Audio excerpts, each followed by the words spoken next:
everyone.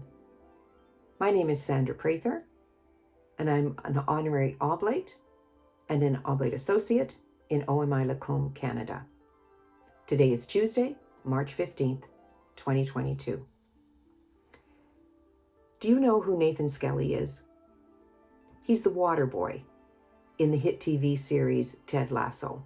And, spoiler alert, he gets promoted to coach by the end of the first season. Now, there's a lot to love about the Ted Lasso series, but I in particular love this one storyline. It's a story of salvation, where the humble becomes exalted. There's a fabulous scene at the beginning of the 10th episode, the last episode in the first season, where Nathan comes into the locker room and he thinks he's been fired. But in a surprise move, Coach Ted Lasso and Coach Beard, surrounded by cheering players, process in carrying a decorated cardboard box. They stop before Nathan, and Lasso opens up the box to reveal a lanyard with the coach's whistle on it.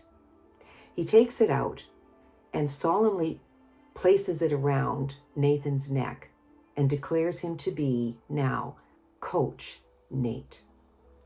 And the surprise and the joy and the wonder on Nathan's face is absolutely wonderful to behold. It can bring a tear to our eye because we know where Nathan came from. We see in the first episode when Lasso and Nathan first meet. And as they're walking along the corridor, Ted Lasso casually asks Nathan, "What's your name?" And Nathan stops short in surprise and in wonder and bewilderment. And he looks at Lasso and he says, "Nobody ever asks my name." And Lasso just waits patiently until finally, hesitantly, Nathan tells him his name.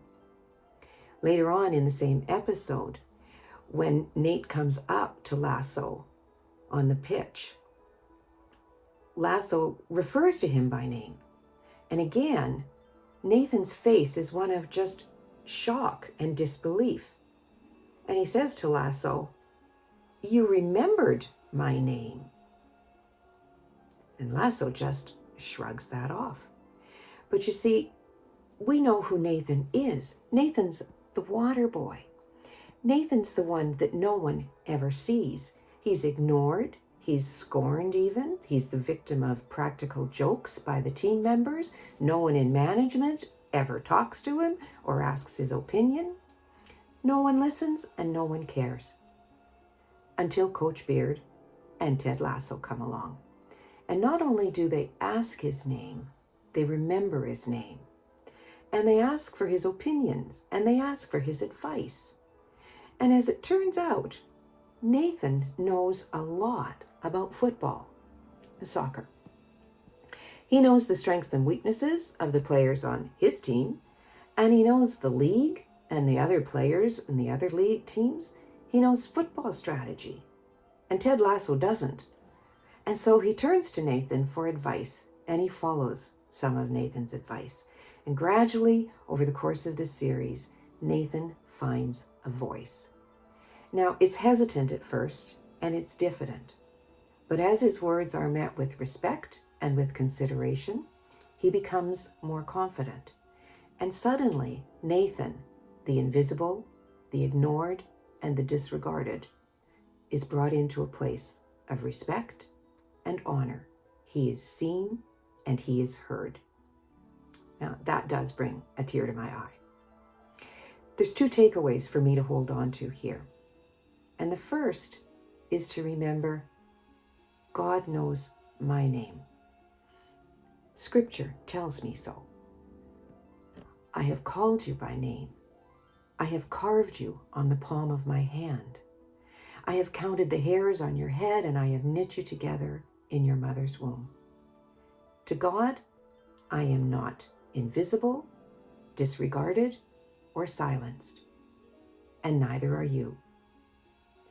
Each of us is a beloved, cherished child of God.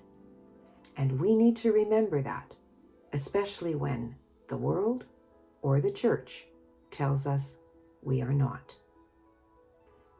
But secondly, I think that's the lesson of Nathan and Ted Lasso, and what Jesus is saying today in the gospel when he talks about the powerful and the elite becoming our servants, and that the humble are the ones that will be exalted.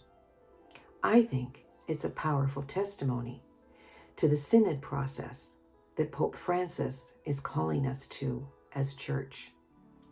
There's a recent article in a British journal, The Tablet, where the writer says that the synodal process proposes a rebalancing of power, not only between lay and clergy, but also between the elite and the people.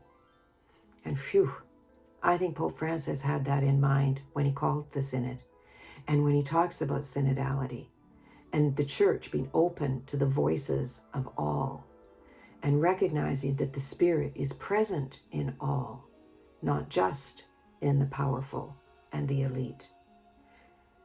Too often in our church, in our history, the practice among the powerful and the elite seems to have been talk among yourselves. And it seems that some of these powerful and the elite are frightened by the synod process when all voices are invited to be heard. Even and especially, Pope Francis says, from the Nathans in our midst, from the ignored and the silenced and the marginalized and the humble. It might be the divorced and remarried in our midst. It might be our LGBTQ brothers and sisters. It might be women in the church, or those living on the margins. It might be by reason of race or class or sexual orientation. But the synod process, if it truly is what Francis wants it to be, will say to each and every one of them, what's your name? What do you think? And then we will all listen. And we will all take our place walking together in the community of believers.